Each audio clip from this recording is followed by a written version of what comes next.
ভারত সরকার মুসলমানদের উপরে নির্যাতন বন্ধ না করে মুহাম্মদ সাল্লাল্লাহু আলাইহি ওয়াসাল্লামের বিরুদ্ধে যারা কটূক্তি করেছে তাদেরকে গ্রেফতার না করে তাহলে ভারতের ছাত্ররা জনতা আন্দোলন করে মোদী সরকারের পতন ঘটাবে।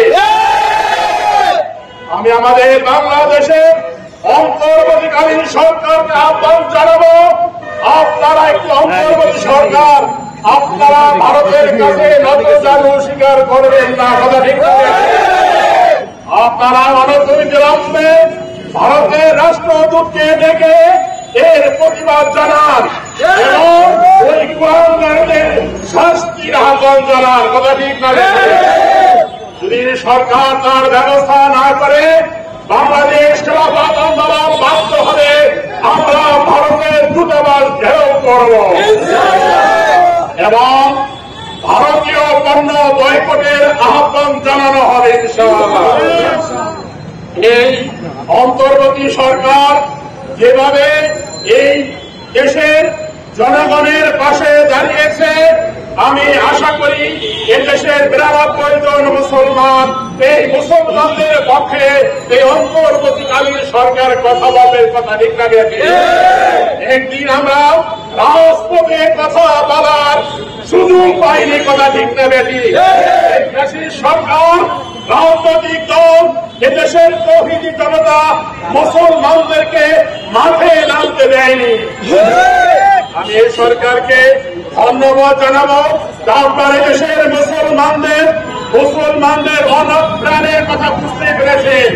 আজকে আমরা স্বাধীনভাবে এই নতুন স্বাধীন দেশে, নতুন স্বাধীন বাংলাদেশে মুখ খুলিয়ে কথা বলছি, ওটা ঠিক হবে।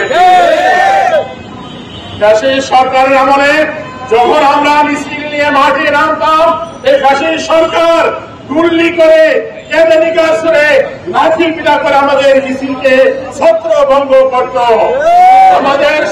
আমাদের শহীদদেরকে গ্রেফতার করা হতো। বছরকে বছর দেশের তৌহিদি জনতা মুসলমান ছাত্র জনতা জেল কেটেছে, কথা ঠিক না বেশি?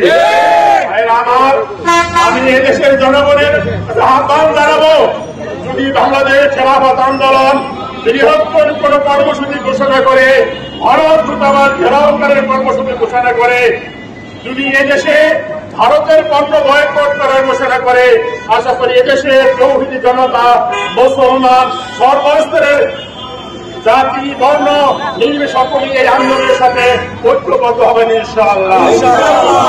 আল্লাহ আমাদের সকলকে এই রাসূল সাল্লাল্লাহু আলাইহি ওয়াসাল্লামের ইজ্জত রক্ষা করার আন্দোলনে শহীদ হওয়ার তৌফিক দান করেন। ভাইরা, আপনারা জানেন আমরা মুসলমান, আমাদের প্রাণের থেকে দেশে ভালোবাসি আমাদের প্রিয় নবী হযরত মুহাম্মদুর রাসূলুল্লাহ সাল্লাল্লাহু আলাইহি ওয়াসাল্লামকে। সুতরাং কেউ রসুলের বিরুদ্ধে কথা বললে আর আমরা চুপ কথা হবে না।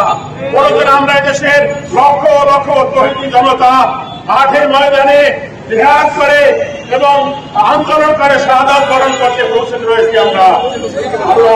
আমি আহ্বান করবো সারা বিশ্বের মুসলমানদেরকে, আপনারা ওই ভারতের এই কুলাঙ্গারদের বিরুদ্ধে আন্দোলন গড়ে তুলুন। নাসরুম মিনাল্লাহি ওয়া ফাতহুন কারীম।